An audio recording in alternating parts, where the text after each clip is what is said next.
Bonsoir, bienvenue dans After Sunday, l'émission qui débriefe le MotoGP. Alors ce soir, j'ai toujours à mes côtés Michel Turcot. Bonsoir Michel. Bonsoir Eric. On va évidemment tous ensemble décortiquer, analyser, commenter ce Grand Prix complètement dingue, comme nos confrères de l'équipe l'ont titré ce matin en une. Il faut l'apprécier. Il y avait déjà eu des unes avec les victoires de Fabio Quartararo l'an passé, mais ça fait toujours plaisir de retrouver de la moto en une. Donc on va analyser évidemment ce Grand Prix fou. Et comme invité ce soir, on a Thomas Morcellino.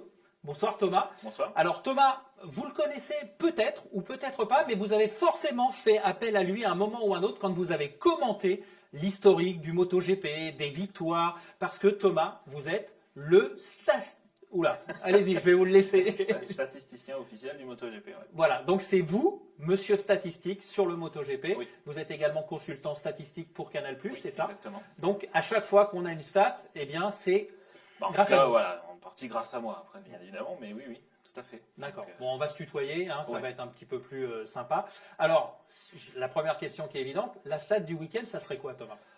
Une, ce serait difficile, je dirais plutôt deux. La première, c'est qu'on a eu une course totalement folle où on a un top 15 le plus serré de l'histoire, le top 10 le plus serré de l'histoire. Et puis bien évidemment, on a deux Français sur le podium, c'était pas arrivé depuis 1954. Et un doublé, là c'est historique parce que c'était jamais arrivé dans l'histoire de la catégorie Rennes. Et ben voilà, la transition est tout de suite faite. Michel, un doublé historique. L'image de ce Grand Prix, c'est bien évidemment ce podium à la fin de la course MotoGP. Oui, avec une Marseillaise, une double Marseillaise, on va dire. On a vu nos deux Français donner un peu de la voix, mais c'est Johan qui a initié le mouvement. On sait que Johan, c'est un passionné de musique, donc... On l'a vu sur le podium. Il battait la mesure. Et c'est marrant parce qu'en conférence de presse, Fabio disait qu'il était monté sur le podium très ému, les larmes aux yeux, et puis finalement c'est Johan qui l'a fait marrer, puis ils se sont marrés tous les deux. Alors je ne sais pas vraiment s'il chantait les bonnes paroles. Johan a dit qu'il avait un petit peu de mal, Fabio, au début, mais que finalement après il l'a suivi. Les paroles sont pas faciles, mais bon, je sais pas vraiment ce qu'ils ont chanté, et je crois qu'on le saura jamais. Ouais. Mais bon, c'était quand même une image fort sympathique. Ouais. C'est vrai, alors, comme disait Johan, la Marseillaise, elle n'était pas pour lui, elle était pour Fabio. Mais lui, il se retrouve en tête du championnat grâce à ces deux deuxièmes places. Donc il avait aussi de quoi faire la fête pour lui. Bon, alors évidemment, avec cette image du Grand Prix, on va passer tout de suite aux faits marquants de ce Grand Prix. Et évidemment, vous l'attendez tous et nous aussi, Michel, c'est ton analyse sur les courses de Fabio et de Johan. On commence par Fabio, puisqu'elle va dire honneur au vainqueur. C'est ça, Fabio c'est le vainqueur, donc c'est sa quatrième victoire en MotoGP. L'an dernier, il a gagné les deux premières courses à Jerez, puis il a gagné Barcelone, et ensuite il avait un petit peu disparu des écrans. On se posait pas mal de questions, ceux qui ne croyaient pas trop en lui se demandaient si on allait le revoir. Il fait un premier Grand Prix, on va pas dire moyen, parce qu'il termine cinquième, mais disons prudent, peut-être un peu timide. On se demande là si, alors que son coéquipier gagne, donc on se posait la question lundi dernier, on en autour de cette parlait, table, on se demandait est-ce que la victoire de son coéquipier allait lui miner le moral. Il a montré que non, ce n'était pas le cas. Il a parfaitement réagi, donc il a fait une course assez prudente. C'est vrai que pendant un moment, là, il était, contrairement au week-end précédent, on l'a vu devant et puis ensuite rétrogradé. Là, il est resté, on va dire, dans le peloton. Aux alentours du top 10. Parce que... Ouais, il était 8e, 9e, 8e, il est resté longtemps 8e, et puis à 8 tours de la fin, il a commencé il y a eu un petit incident devant lui entre Mir et Miller, là, il a gagné 2 positions, il y avait Vinales qui poussait un peu derrière lui, et là il est descendu en petit 55, et il a commencé à grappiller des places, il a commencé à doubler, et à 4 tours de la fin, il passe Jorge Martin, il prend la tête, et là, comme avait fait Vinales la dernière fois, il profite de l'agilité de Sayama dans le sinueux pour prendre cette petite demi-seconde d'avance qui va lui permettre d'éviter d'avoir un retour de la Ducati dans la ligne droite, parce qu'on a tous vu les images. C'est indécent, je crois que c'était le commentaire hier au soir, c'était indécent, mais franchement, oui, ça se voyait. Ça va être démoralisant surtout de se faire défoncer, on peut le dire, on va le dire comme ça. Et en tout cas, voilà, il a réussi à prendre cette petite avance pour se mettre à l'abri de la SPI, pour que la Ducati Ducati ne revienne pas dessus. Et puis voilà, il gagne la course, c'est magnifique. Ouais. Il a préservé ses pneus comme l'avait fait Vinales. Il a, enfin voilà, une course super intelligente. Et d'ailleurs, il a dit, première course, j'ai roulé comme un amateur, comme un rookie, sans cerveau. J'ai pas géré mon mapping, donc voilà, il a gambergé les 3 journées qu'il a dû passer à l'hôtel enfermé tout seul. Il s'est refait la course, il s'est dit non, j'aurais dû faire ça, j'aurais dû faire ça. Donc avec son équipe, il s'était prévu un petit plan d'attaque pour la course. Et en fait, il a dit on n'a pas vraiment respecté le plan que je m'étais fixé, mais j'ai quand même joué avec mon mapping pour économiser, voilà, pour réduire la puissance quand il fallait, rester dans les aspis, pardon, parce qu'on sait quand on reste dans l'aspi, on économise des carburants, on économise aussi les pneus par la même occasion. Voilà, super course. Est-ce que quelque part aussi un petit peu comme la même physionomie que l'année dernière où on a eu 2 courses au même endroit, 2 fois Jerez, là 2 fois le Qatar, est-ce que ça ne l'a pas aussi aidé à analyser et à préparer cette deuxième course, à votre avis? Je pense que oui, hein. De toute façon, je pense que ça permet d'optimiser tous les réglages, les settings des motos, et en plus, on peut rajouter les essais qu'il y a eu avant aussi. Donc forcément, là, les motos sont vraiment abouties pour être performantes sur ce circuit-là. Donc oui, je pense que ça a dû l'aider. Après, je ne sais pas ce que tu en penses, mais je pense que après, ça a aidé tout le monde. Après, ça a surtout sûr. aidé ceux qui étaient un peu plus en retrait la dernière fois. Enfin, plus ou moins, on a vu les KTM qui ont essayé tout le monde n'a pas fait le à peu même près, ils ont tous fait progrès les mêmes choix ouais. de pneus, sauf les KTM qui étaient en difficulté avec le pneu avant la semaine dernière, qui ont opté pour le médium, mais bon, sans grand succès. Mais sinon, bon, ils sont tous. Ça fait quand même. Il y a eu 5 jours de test et il y a eu 3 jours de Grand Prix, donc là, ils ont quand même un peu fait le tour des réglages. Même si les conditions pendant les essais ont été encore compliquées avec beaucoup de vent, du sable sur la piste, et puis encore toujours ce grand écart en température entre les séances, la première séance de la journée et la deuxième. La première étant en plein après-midi avec des températures de 40 degrés, et le soir on a la moitié de la température. Donc, mais je crois qu'en plus là, Vignales, pour rebondir sur ce que tu disais, Vignales gagne 5 secondes, je crois, par rapport à la course de la semaine dernière, et il termine 5e. Donc on voit qu'il y a une progression entre les 2 courses sur. Tout le monde a roulé plus vite. Alors ouais. c'est vrai que après la première course, Zarco notamment disait que personne ne voudrait partir devant la deuxième parce qu'on a vu que s'il fallait économiser ses pneus et ceux qui étaient partis devant, ils se sont fait avoir. En fait, on a vu Martini qui a quand même gardé un super rythme jusqu'à la fin. Il a fallu vraiment Fabio fasse un effort et que Johan aussi pour cette deuxième place ça fasse un gros effort pour l'obtenir. Donc finalement, ça roulait plus vite et ça semble-t-il pas plus consommer les pneus, quoi. Ouais. Moi, ce qui m'a surpris aussi dans la course de Fabio, c'est la façon dont il s'est imposé aussi avec autorité, parce qu'il a été malmené, il a été chahuté en début de course, notamment par Mir. On l'a vu 2-3 fois, il s'est fait un petit peu chahuter, un petit peu bousculer. Bon, Mir, tu en as parlé, on y reviendra tout à l'heure, Michel, entre Mir et Miller, justement. Mais c'est cette façon-là, on ne l'avait jamais vu aussi, incisif et tranchant dans ses attaques, Fabio. On a vraiment sur cette course l'impression qu'il a passé un step. En tout cas, il a prouvé qu'il avait des nerfs. Et surtout, moi, ce qui m'a surpris, c'est qu'on a tout le temps entendu les pilotes Yamaha dire de toute façon, face au Ducati, on peut rien parce que une fois soit on s'échappe devant et on peut gagner, soit on se retrouve avec elle en bagarre et puis on se fait redoubler. Et là, en fait, non, ils ont réussi, Vinales la première course et lui la deuxième, quand ils ont décidé de passer devant, ils ont réussi à donner ce coup de rein justement pour se mettre à l'abri. Et ça, c'est effectivement, il y a eu du panache, de l'intelligence, du calme, du sang-froid. Parce que sincèrement, au début, perso, moi je le voyais mal engagé, quoi. Quand je l'ai vu 8e, bloqué en plus derrière, parce qu'en plus il s'est retrouvé bloqué derrière les Ducati officiels. On en reparlera aussi des Ducati, mais quand on est derrière les Ducati et qu'après on sait qu'il va falloir fader la ligne droite, comme on l'a vu sur les images, tu l'as dit Michel, c'était pas forcément une position simple. Hein. En fait, il était quand même très confiant parce qu'il avait fait une super FP4. Ouais.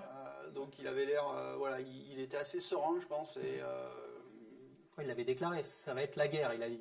Ouais, mais en tout cas, on aurait dit une course de Moto 3. Hein. De toute façon, vu comment le classement était serré, oui, effectivement, c'est clair. 9 dans le groupe de tête, je crois. Parce que là, on a un tour par tour, mais en fait, dans chaque tour, ça se doublait, ça se redoublait. On a vu, on va parler de Johan après, mais quand Johan s'est bagarré avec Rins là, pendant un bon paquet de tours, c'était incroyable. Quoi. Chaque tour, on aurait dit oui, du Moto 3. Quoi.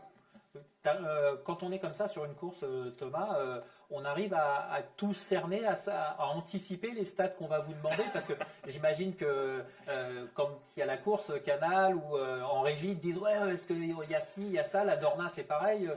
Comment ça se passe? Ouais, effectivement, non, après on essaie d'être proactif, donc déjà de préparer un peu ce qui peut se passer, et après, la plupart du temps je suis prêt, mais c'est vrai qu'il y a des questions qui peuvent tomber ou des choses improbables. C'est surtout arrivé l'année dernière, où d'un seul coup tu peux te retrouver en République tchèque avec un Brad Binder qui est rookie et une KTM qui vont gagner, donc du coup chercher des stats en rapport à ça, et Fabio, donc là quand il a gagné l'année dernière on était prêt, enfin voilà, donc il y a pas mal de choses, mais la plupart du temps il faut essayer d'être proactif parce qu'une course va tellement vite que le temps que tu recherches la stat, il s'est déjà passé autre chose, donc... Alors justement, je te posais des questions, mais on a déjà. Alors je vous rappelle que vous pouvez également poser vos questions. On est en direct, donc vous pouvez poser vos questions à Michel, à Thomas, notre invité du jour, et ça tombe bien puisqu'on a déjà une question pour toi, Thomas. Quelle est l'importance des stats pour les pilotes justement? Est-ce qu'ils sont friands? Est-ce qu'ils en demandent? Est-ce qu'ils en tiennent compte? Et comment ils les assimilent en fait? Alors, il y a beaucoup de pilotes qui justement ne font pas attention aux stats parce qu'ils veulent pas justement se fixer soit d'objectifs qu'ils ne pourraient pas atteindre ou se mettre martel en tête en course pour battre tel ou tel record. Par contre, c'est plutôt au niveau des ingénieurs ou même des chefs mécaniciens. Ils aiment bien les stats, notamment liés au temps, savoir les performances de pilotes en FP4, notamment ce que tu disais, Michel, savoir quel est celui qui a le meilleur rythme, des choses comme ça. Donc, peu me demandent ce genre de statistiques, mais il y en a quelques-uns qui effectivement viennent me démarcher en me disant est-ce que tu peux me faire telle ou telle tableur Excel pour savoir qui a le meilleur rythme sur telle ou telle course. Donc c'est important plutôt pour le staff qui est derrière les pilotes. Les pilotes essayent de pas trop se soucier de ça. Ouais. En fait, tu travailles pour Adorna, tu travailles pour Canal, mais aussi tu travailles pour les teams et les pilotes qui te demandent. Non, je ne travaille pas pour eux, mais en fait, effectivement, quand je dis travailler, c'est pas de manière officielle, mais on te sollicite. Oui, il y en a qui me sollicitent. Il y a même après c'est autre chose, mais pour préparer le titre de Joan Mir, effectivement, il y a les press officers qui viennent me voir en me disant est-ce que tu peux me confirmer tel ou tel stat parce que on ne va pas dire de bêtises. Voilà, puis c'est pas le pilote qui vient me voir parce que le pilote lui veut pas penser qu'il va potentiellement gagner le titre. Mais oui, il y a pas mal de. C'est ça qui rend le métier intéressant parce que du coup on a des interactions avec les constructeurs, les teams et ça, et donc ça permet aussi de confronter les données que nous on a, enfin que j'ai et que eux ont, et qui permet de confirmer certaines choses. Michel, Fabio, on peut dire que sa saison est lancée et bien lancée maintenant, ou est-ce que tu penses qu'il peut y avoir encore, on va dire que c'est un premier examen de passage? On va pas évidemment se lancer dans le côté des titres, champion du monde, machin, etc. On a eu 2 courses sur le même circuit et les essais hivernaux se sont faits sur le même circuit. Donc pour l'instant, ce qu'on peut dire, c'est que Fabio Quartararo et la Yamaha sont performants au Qatar. Voilà. Voilà. Question suivante. Non, mais c'est sûr. Mais voilà. Est-ce que il faut pas justement partir trop vite s'enflammer, même si évidemment on est derrière nos Français, et on va parler de Johan dans quelques instants, mais c'est forcément une question qu'on peut logiquement se poser. On en saura plus dans 15 jours. Parce que 15 jours on sera à Portimao, et on sait que l'an dernier à Portimao, Morbidelli monte sur le podium avec sa Yamaha 2019. Par contre les trois officiels sont loin, elles sont 11, 12 et 14 je crois. Donc si Fabio dans le coup à Portimao, ça sera un très bon signe. Ça ne voudra pas dire pour autant qu'il sera champion du monde en fin d'année, mais en tout cas ça sera une confirmation de ce bon début de saison. Bon, Fabio, c'est fait. Maintenant, Johan, deuxième pour la deuxième course, et surtout qui repart du Qatar en tête du championnat du monde. Pour la première fois, il est leader du championnat MotoGP. Ouais. Et une course encore fabuleuse, parce que est-ce qu'à ton avis, quand même, il a dit quand même qu'il avait été surpris par Jorge Martin, par le rythme, parce qu'il pensait qu'il n'arriverait pas à partir, sachant que c'était la première fois qu'il partait en pôle, qu'il allait mener, etc. Il voulait la gagner, celle-là. Il voulait la gagner, je pense. Bon, on a senti à la fin, il est content pour Fabio, parce que c'est un... Johan, c'est un altruiste, il est dans le partage, il est content il a un côté un peu aussi... dire chauvin, mais un peu cocorico, donc il était content de partager ça avec Fabio, mais on a senti quand même que il a attendu. Premier dimanche, il reste derrière Bagnaia. C'est Vignales qui passe devant et il n'arrive pas à suivre, et là il s'est dit je prépare bien mon coup, et quand Fabio est passé, il s'est dit je vais suivre, et en fait il a buté derrière Martin qui avait vraiment un très très bon rythme. Et il dit j'avais gardé de l'énergie pour les derniers tours, mais j'ai pas. Ça a été trop compliqué quand j'ai pu passer mon coéquipier. Fabio était devant. J'ai une question Ça aurait pour été, toi. ça aurait été marrant de voir les deux Oui. ensemble dans le dernier tour. Ça aurait été sympa. J'ai une question pour toi de la part de Richard Michel qui demande si Johan a mieux géré ses pneus que lors du premier Grand Prix, à ton avis. Bah, il les avait bien gérés lors du premier Grand Prix. Pour moi, il a fait vraiment 2 courses assez similaires, quoi. Voilà, il est resté derrière l'aspi pour pas consommer son pneu, pour garder de l'essence aussi. Puis, comme tu le disais, il y a quand même eu des réponses du berger à la bergère, notamment avec Rins. Ouais. Et Où, puis, il a montré aussi quand même une certaine autorité, Voilà. même s'il n'était pas le mieux armé dans le milieu. On le voyait, il y avait 1 ou 2 virages, notamment quand on regardait la caméra à gauche, où il n'arrivait jamais à partir vraiment à l'extérieur pour bien ouvrir son virage. Il était un peu en difficulté. C'est mais d'ailleurs en là même où il se temps, fait doubler, hein. il a été super intelligent parce que chaque fois, il a puni Rins dans le bout droit et en lui disant de toute façon, tu n'y arriveras pas. Et c'est vrai que l'autre, au bout d'un moment, ça l'a. Ah oui, oui. Il a Ça pas un l'a coup au moral, découragé. quoi. 348, c'est ça, hein, la vitesse enregistrée, Je crois que c'est ça ce week-end, oui, je crois que c'est Ouais. ça. Ouais. Après, bon, C'est Johan encore, hein, ouais, ça, tant faut qu'à pas faire. oublier son record de la semaine précédente. Oui. Que vous avez cité. Ouais, c'était moins vite cette semaine parce qu'il y Il y avait avait beaucoup de vent de plus face. de vent et du vent de face. Ouais. Ouais. Non, bah écoute, non, mais c'est bien. Après, Johan, c'est pareil. Je pense qu'il doit savourer. Il n'est pas dans le même état d'esprit. Je pense que Fabio, on le sent, on l'a vu hier à l'arrivée, plus mesuré, comme tu disais, plus altruiste, plus dans le partage. On en parlait déjà la semaine dernière et on en a encore la confirmation. Pramac, c'est l'équipe qui lui va, quoi, en Ouais, fait. et puis ils sont pas du tout dans la même phase de leur carrière. Non. Fabio, il est jeune, il arrive en MotoGP, il n'a jamais été champion du monde, il a envie de tout bouffer. Voilà, Johan, il a déjà 2 titres en Moto 2, il sait il a 30 ans, il sait qu'il ne reste pas encore 10 ans de carrière, il a envie de profiter du moment, il rêve toujours d'être champion du monde MotoGP, il croit toujours en lui, je pense. Mais voilà, je pense il a envie de profiter du moment qu'il vit parce qu'il en a bavé, il revient de loin. Il a pris quand même des risques incroyables quand il a quitté KTM. Il s'est reconstruit l'an dernier quand il a dit je vais chez Avintia avec une Ducati GP19. Tout le monde a dit mais Tu vas t'enterrer. ce mec-là il est taré. Il avait une KTM d'usine. Regardez la KTM, elle gagne tout. Il a dit laissez-moi faire. Il s'est reconstruit. Là il est dans une équipe, tu l'as dit, qui lui convient parfaitement bien. Et en plus il a le soutien de Daligna qu'il apprécie beaucoup. Et les Ducati officiels, c'est quand même pas ça. Donc il a quand même une vraie carte à jouer. Alors maintenant, moi la question que je me pose, c'est est-ce que Ducati peut se permettre De faire gagner. qu'un pilote satellite avec des sponsors qui sont pas les mêmes puisse on va pas dire humilier, mais en tout cas devancer régulièrement les pilotes officiels, quoi. La semaine dernière, Bagnaia avait un petit peu fait la balance, mais là, c'est sur ce Grand Prix, c'est en fait, avant de passer sur les flops, on va finir avec les tops de ces 5 faits marquants du Grand Prix.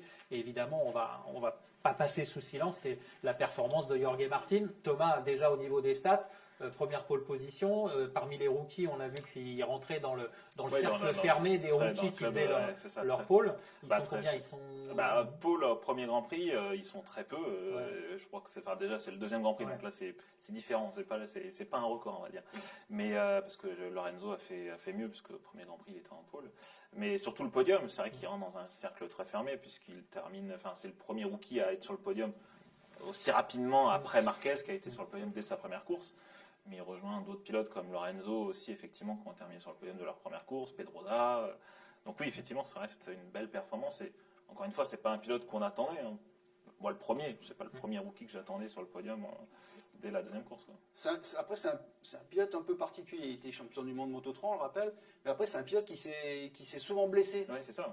Et puis blessé avec parfois des erreurs d'inattention ou... C'est vrai qu'il y a des gens qui ont toujours cru en lui et puis des gens dont je fais partie, doutaient un peu de sa capacité à être performant en MotoGP. En fait, c'est marrant parce que le MotoGP, c'est une catégorie qui dévoile un peu du potentiel de garçons qui n'ont pas forcément eu des carrières lisses en Moto 3 ou en Moto 2. Oui, puis d'autant plus que, enfin, je ne sais pas si tu seras d'accord avec moi, mais la Ducati, elle a toujours été un petit peu cataloguée comme une moto pas forcément facile. Pendant très longtemps, on a dit qu'il y a que Stoner qui pouvait la faire gagner. Dovizioso a un petit peu mis mal à cette réputation, mais c'était pas forcément la moto la plus facile. Ouais. Après, bon, ça a quand même beaucoup changé. Hein. Et puis, voilà, les pilotes qui démarrent en MotoGP sur une Yamaha ont parfois du mal à passer à autre chose. En revanche, voilà, on a vu Binder ou Oliveira avec la KTM, qui n'est pas non plus, qui est devenu peut-être plus facile, mais qui ne l'a pas toujours été. Preuve année Zarco. Voilà, c'est pas Il gagné n'y a plus de d'avance, vérité quoi. absolue Ouais, sur, c'est ça, sur la ouais. machine. Non, puis le step entre Moto 2 et MotoGP maintenant est peut-être un peu moins élevé qu'à l'époque où l'électronique jouait un rôle important.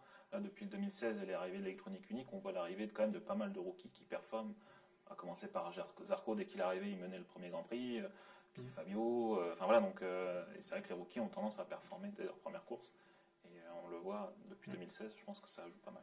Bon, alors on en a un peu parlé, mais maintenant on va rentrer dans le vif du sujet avec les deux derniers points marquants de ce week-end de course. Et encore une fois, on va dire dans les moins bons points marquants, on va mettre dans le même sac les Ducati officiels, les KTM et les Honda. Parce qu'encore une fois, on va dire que c'est encore un rendez-vous manqué pour ces trois On marques. va parler de flop, là. Oui, de flop, ouais. On est bien d'accord. Je n'osais pas le dire, mais finalement on va dire ça comme ça, ouais. Non, c'est vrai que les Ducati, ben voilà, on a 2 victoires Yamaha, là, alors que la moto affiche une vitesse de pointe insolente, mais voilà, sans Johan, ça aurait été compliqué. Et c'est vrai que Miller a encore fait une course décevante. Voilà, englué dans le peloton, on le voit pas progresser. Il s'accroche avec Mir. Et à la fin, il finit avec des crampes qui l'empêche de faire mieux que ce qu'il espérait. Et puis Bagnaia qui rate son départ. Donc, pourtant, all shot device. Ouais, justement, un petit problème de all shot device. Ouais. Mais c'est quoi? C'est une erreur de casting selon vous pour Ducati officiel? Est-ce qu'il n'y avait pas... Non, une erreur. Non, après, je pense pas, encore une fois. C'est le début de la saison, mais ouais. voilà. Après, bon, c'est vrai que Miller, c'est un super mec, mais qui est peut-être un peu surcoté, quoi. Mais depuis des années. Alors c'est vrai que ceux qui, pour en avoir parlé avec Christophe Bourguignon, qui est directeur technique du team LCR et qui l'a vu débuter sur la Honda. Il dit, quand tu vois ses datas, il arrive à faire des trucs incroyables.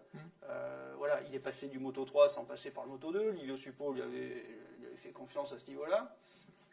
Apparemment, c'est un super doué, mais c'est vrai qu'il manque toujours un petit truc, quoi.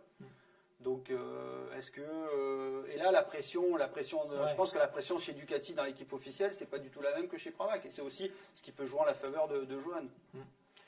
Quant à Bagnaia, bon, c'est un jeune pilote. Voilà, l'an dernier, il a fait de belles choses. Il a fait un beau premier Grand Prix. Là, il a un problème au départ, mais bon, il est quand même pas ridicule non plus. Donc, Honda, par contre, la Bérésina continue, quoi. Ah ben, il est temps que Marquez revienne. Alors, si Alberto Pucci était là, il nous dirait pas ça, mais il nous expliquerait que Paul Espargaro a encore fait une belle course et qu'il ne termine qu'à 5 secondes du vainqueur. Après, il était mal parti, mais il est bien remonté aussi quand même. Voilà, et en plus, il a fait 2 grosses erreurs qui lui ont coûté cher. Bon, après, par contre, Nakagami encore hors des points, Marquez encore par terre. C'est vrai que c'est pas brillant, quoi. Et puis donc KTM, donc encore une fois, il y a Brad Binder, ouais, voilà, qui sauve les meubles, qui est en 8e position. Une course silencieuse entre guillemets, parce qu'avec le début de course d'Oliveira en début, on s'est dit que ça allait être lui le fer de lance de chez KTM. Puis il a rétrogradé au classement avec un pari que tu disais tout à l'heure, Michel, sur le pneu médium à l'avant. Après, la location pneumatique Michelin, elle n'a pas aidé ni les Honda ni les KTM. Il manque de support à l'avant. Enfin, le pneu médium était. Là, ils ont opté pour le pneu médium qui s'est pas avéré performant. Et le pneu tendre, trop de mouvement à l'avant sur les entrées de virage, donc les pilotes handicapés. Et c'est vrai qu'on va encore le dire pour la 55e fois, mais on a moins de 9 secondes dans les 15 premiers. Donc si tu fais aller plus loin, 16 secondes, c'était le top 15 la semaine dernière. Voilà, 10 secondes sur 22 tours. C'est rien. C'est ça. Ouais, c'est ça. Ça se joue à tellement peu que c'est. Et puis, on n'en a pas trop parlé la semaine dernière, mais là, forcément, on est obligé quand même d'en parler. Et malheureusement, en flop, c'est Valentino Rossi. Qu'est-ce qui se passe? Est-ce Ça, que... ça, non. Bah ouais, la semaine, enfin le premier Grand Prix du Qatar, 4e sur la grille, 12e à l'arrivée. Grand Prix de Doha, 21e sur la grille, 16e à l'arrivée. Et là, à la rue, perdu quoi. C'est surprenant. Enfin, c'est Ouais, sa ouais. plus mauvaise Et en même qualification, temps- non, Thomas? Enfin, je Ouais, parle, la plus mauvaise qualification en dehors de toute pénalité, effectivement, c'est son plus mauvais résultat. Et puis en termes de résultats Ouais. à l'arrivée, Il met pas de points quoi. Et en quatrième. 26 ans de carrière, c'est arrivé 4 fois qu'il Quatre marque fois. pas de points à la fin d'une course dont il franchit la ligne d'arrivée. à chaque fois, c'était dans des circonstances un peu Voilà, où il particulières. avait été pénalisé, ou enfin, Marquez en Argentine, Oui. ou quand il est tombé en Malaisie et qu'il menait la course justement et qu'il est reparti pour terminer, il n'a pas marqué de points. Donc voilà, ouais, c'est clairement ça. Alors, il dit c'est pas ma plus mauvaise course en MotoGP, j'en ai fait des pires avec la Ducati. ouais, parce Mais- que, encore une euh, fois, il termine à combien 14 secondes. Mais le truc qui est fascinant, c'est que il a rien lâché. Enfin, il a rien lâché quoi. Ouais. Il est allé, il s'est battu. Voilà, il termine devant son frère, devant Nakagami. C'est quand même. C'est vrai. Mais bon, après, effectivement, donc j'entends déjà les questions arriver. Est-ce que c'est la saison de trop? bon, on n'en est pas, Non, pas là, on n'est pas là, mais alors, c'est vrai que c'est est-ce que compliqué, quoi. il a dit il se positionnerait sur la suite de ses carrières à l'été. S'il enchaîne des résultats comme ça, on peut imaginer. il a signé pour un. Ouais, il a un signé an, qu'un hein. an. Il a Ouais. signé qu'un an et voilà. On peut imaginer que s'il continue sur cette lancée, au mois de juin, il va nous annoncer que Bon. il va faire de la voiture l'année prochaine. Pas de la Formule 1, un peu vieux, mais bon. Non, les 24 heures du Mans, le Ouais. Dakar, des choses comme ça. Ouais. Bon, merci Michel pour ce débrief. On va passer à notre invité, Thomas. On va un petit peu te cuisiner. On va te mettre sous les feux de la rampe, si l'on peut s'exprimer ainsi. Moi, la première question que j'ai envie de te poser, tout simplement, c'est comment on décide de devenir statisticien? On C'est en décide- se levant un matin Non, pas du tout. En fait, alors, déjà, tu as un attrait pour les chiffres, bien évidemment. C'est tout ce qui est chiffres en Grand Prix, c'est quelque chose qui m'intéressait. Et puis, de fil en aiguille, la Dorna m'a fait confiance. Il y avait déjà un statisticien officiel qui s'appelle Martin Reins, qui a fait ça pendant une vingtaine d'années et qui était sur la fin de sa carrière. Et puis, du coup, la Dorna m'a dit, est-ce que tu veux qu'on fasse une passation avec lui? Et j'ai accepté les yeux fermés. Donc en 2017, je m'occupais plutôt du Moto 2, Moto 3 sur les statistiques Moto 2, Moto 3. Il continuait en MotoGP, donc on a fait la passation en 2017. Et puis en 2018, j'ai repris le lead complet sur les statistiques. Et voilà, aujourd'hui, où est-ce que j'en suis? Donc après, les statistiques, c'est un mot vague. C'est plutôt des facts, je dirais. C'est pas calculer des chiffres, des temps. Enfin voilà, c'est plutôt des... Quand est-ce qu'on retrouve 2 Français sur le podium en catégorie reine? Quand est-ce qu'on retrouve un Sud-Africain vainqueur en catégorie reine? Des choses comme ça. Donc c'est des choses qui des fois sont très simples, mais des fois des choses qui sont quand même très subtiles comme... et tu disposes de quoi comme outil pour travailler? Parce que après, Wikipédia est ton ami. après oui, de toute façon tout ce qui est Internet forcément. Après tu achètes des vieux bouquins, des bouquins historiques, des vieux résultats, t'essaies de... Donc tu construis ta base de données. Tu construis ta base de données, tu récupères le plus de résultats possible parce que historiquement, il y a des résultats qui étaient, notamment pour les qualifications, qui étaient plutôt affichés, écrits à la main sur un arbre dans le paddock. Et donc, du coup, tu avais des erreurs de frappe. Le nom était mal orthographié. Donc, du coup, tu retrouves des résultats avec des noms qui ne sont pas forcément les bons. Donc, tu constitues ta base de données comme ça. Je peux te donner un exemple, par exemple, en 1954, puisqu'on en parlait, Pierre Monneret, savoir s'il a fait la pole ou pas. C'est quelque chose qui est difficile à savoir parce que les statistiques sont officiellement enregistrées pour les pole positions depuis 1974. Donc comment savoir si Pierre Monneret a fait la pole à Reims en 1954? Tu vas voir les archives de Moto Revue, tu vas essayer de voir si ça a été noté qu'il a fait la pole. Donc ça c'est un exemple parmi tant d'autres. Ouais. Les dates de naissance des pilotes, les dates des grands prix, enfin pas mal de choses. Donc, Et clairement, c'est ton métier en fait. Oui. Tu fais rien d'autre à côté. Non, c'est vraiment ton métier. Après, voilà, il y a effectivement des stats en temps réel à donner des stats avant chaque Grand Prix et tout ça, mais c'est aussi le travail d'archive. Du coup, comme tu disais, construire la base de données, c'est un travail, tu peux pas le faire en 15 jours. C'est un truc, tous les résultats, tous les entry lists, savoir si, encore une fois, je peux donner un exemple, quand il y a eu Afis Sirin qui est arrivé en MotoGP, savoir s'il n'y a pas eu dans l'histoire un Malaisien qui a figuré sur une entry list. S'il n'est pas à l'arrivée, mais est-ce qu'il y a déjà eu un Malaisien en catégorie reine, des choses comme ça. Donc c'est des choses qui sont pas évidentes, quoi. Puis parfois, tu peux nous écrire un petit article sur la technique aussi, parce que tu t'es Ah oui. intéressé à d'autres choses. Bah oui, après effectivement, quand je suis sur les Grands Prix, quand on avait la possibilité encore pour l'instant. Ouais, actuellement, tu te déplaces plus. évidemment. Non, pour l'instant non, mais du coup j'aime bien me balader sur la pit lane, de prendre des photos et effectivement, après c'est plus mon côté geek, on va dire ça. C'est plus l'aspect technique, donc all shot device, tout ce qui est capteur sur les motos, tout ça, donc c'est quelque chose qui m'intéresse beaucoup et je suis très curieux par rapport à ça aussi. Alors, on a une question d'un de nos internautes qui demande est-ce qu'il y a des pilotes qui sont très forts aux essais ou durant les tests et qui ne concrétisent jamais? En gros, est-ce que tu as des champions du monde des essais ou des essais libres et qui en course sont jamais présents? Ah bah, ça, c'est une très bonne question. Là, j'en ai pas qui me viennent en tête. On a tendance à dire que Maverick Viñales est souvent un champion du monde des essais hivernaux et qui a du mal à performer en course, mais là, il me fait mentir. La réponse, je pense. Alors après, il y a des pilotes qu'on voit plus. Un pilote comme Rossi, par exemple, il s'est jamais Oui, illustré sur c'est des pole pas positions, mais un pilote voilà, du c'est dimanche, plutôt c'est un pilote pilote du dimanche. voilà. Un pilote de dimanche, c'est pas péjoratif. On est bien Non, d'accord, bien sûr, hein. bien sûr. Pilote de Un course. pilote de course. Ouais. Ouais. Non, là, pareil, toi, c'est des questions. Après, c'est l'avantage aussi d'être sur les réseaux sociaux, c'est que même quand tu es sur le Grand Prix, tu discutes avec des journalistes, donc ils te donnent des idées en disant tiens, c'est pas mal de se dire ce genre de choses. Là, une question comme celle-ci, tu vois, c'est intéressant. J'avais commencé à l'époque, pour en revenir à ça, à regarder un peu ce que faisait Viñales au premier tour. On a tendance à dire que Viñales, c'est la preuve, hein, il s'entraîne beaucoup au départ. Combien de positions il perd à chaque départ? Et j'avais commencé à faire des statistiques sur ça. Ça faisait quand même assez peur. Mais C'est-à-dire je sais plus, 5, je crois que 6. c'est. Non, c'était. Sur une saison, je crois qu'il perdait une 60aine de places cumulées hein, Cumulé. au départ, quoi. Donc ce qui est énorme. Alors que d'autres, justement, en gagnent presque autant. Donc c'est des choses intéressantes, mais qui des fois peuvent être péjoratifs pour le pilote et qui peuvent être. Jorge Martin versus Maverick Viñales. C'est ça. Bon, merci Thomas en tout cas de nous avoir éclairé sur ce point important.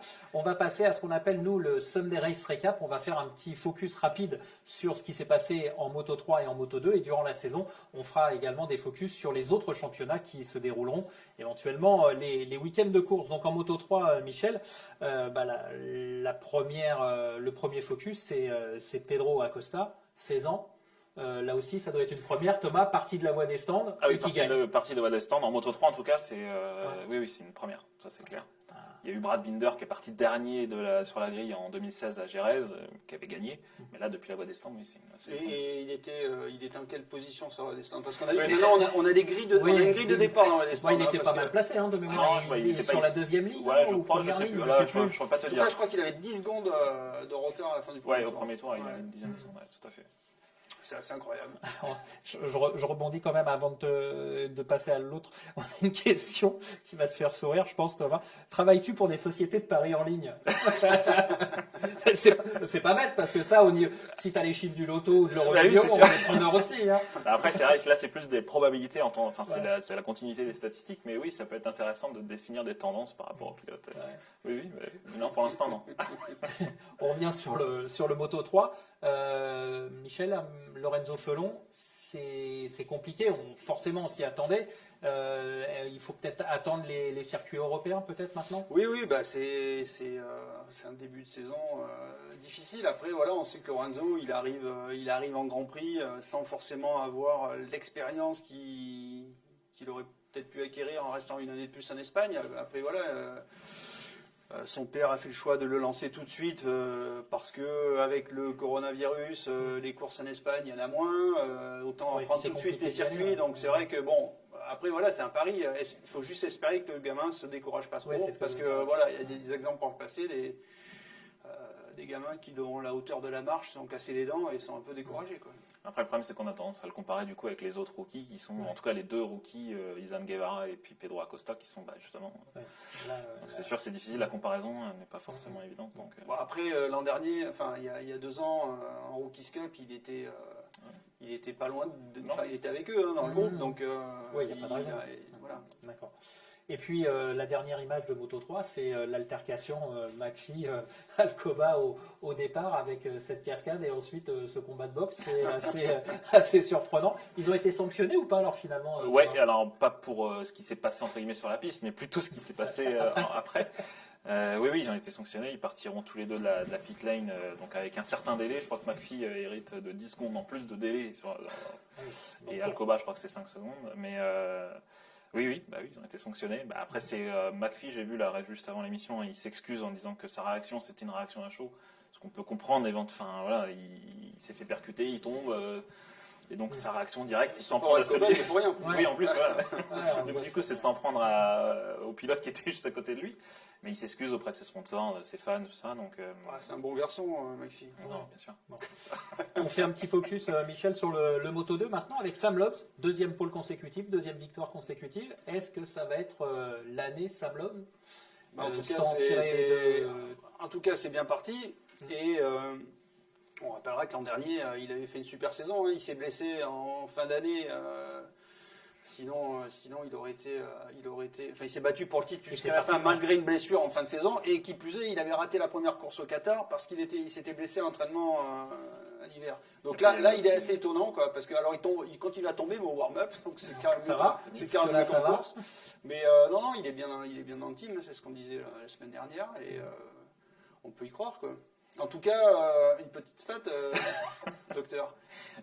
Ouais, de quoi première, les deux pôles de victoire en Moto 2. C'était pas arrivé depuis 2007, sauf erreur, avec Lorenzo. Est-ce que c'est plutôt de bons présages pour l'auteur de cette cette année-là, Lorenzo.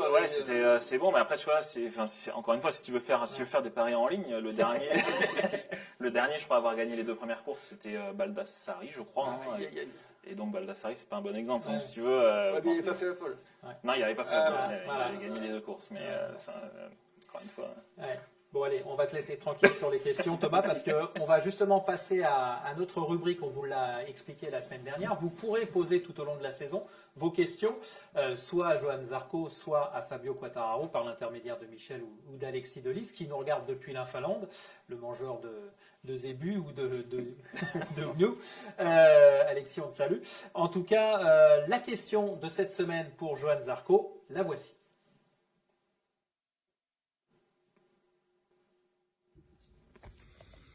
Salut à tous, Henri de Saint-Etienne. Salut Johan, le départ des Ducati était hallucinant. Comment se gère le start device et est-ce que je l'utilise ensuite en course? Eh bien, le but en fait c'est de rabaisser la moto pour éviter que la moto cabre et même ensuite avoir une meilleure aéro sur les rapports en deuxième, troisième. Et je ne veux pas expliquer tout en détail parce qu'il y a quand même des choses qu'il faut garder pour nous. Mais oui, le but c'est de rabaisser la moto et on voit, surtout à la sortie du dernier virage, que la moto s'abaisse de l'arrière aussi pour faire la ligne droite parce que ça lui permet d'être plus aérodynamique et donc d'aller toucher les 360.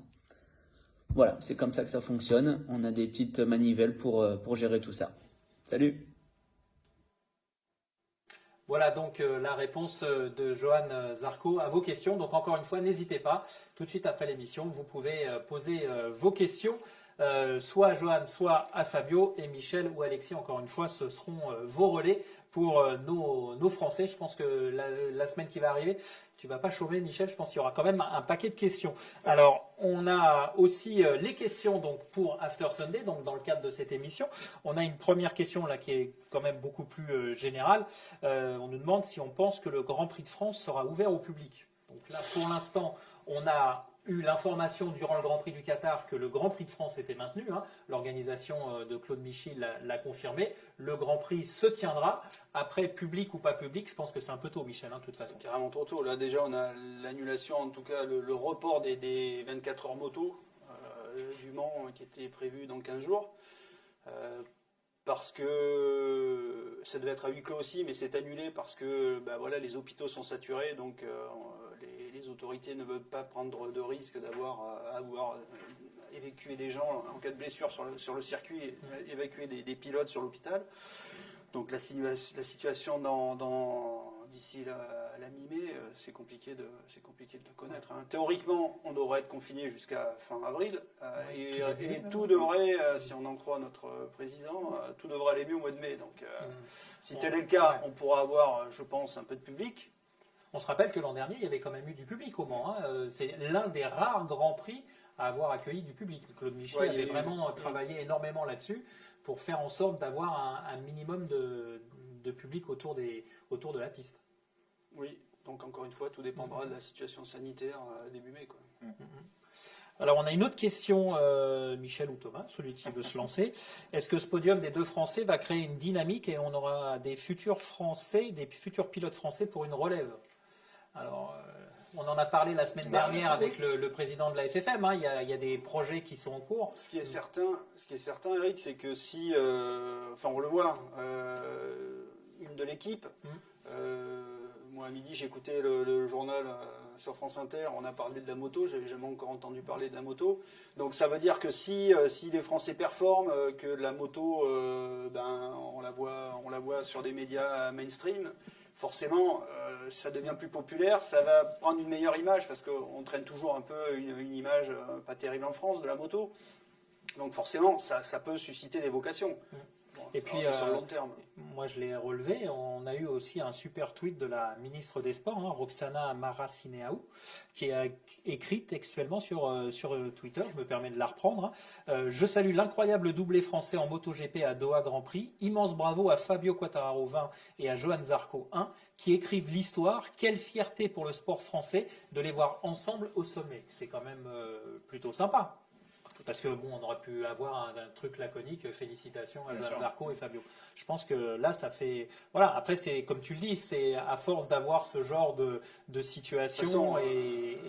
Voilà, l'Espagne est devenue ce qu'elle est de par la réussite de ses pilotes. Hein. C'est un tout, quoi. C'est comment ça fonctionne.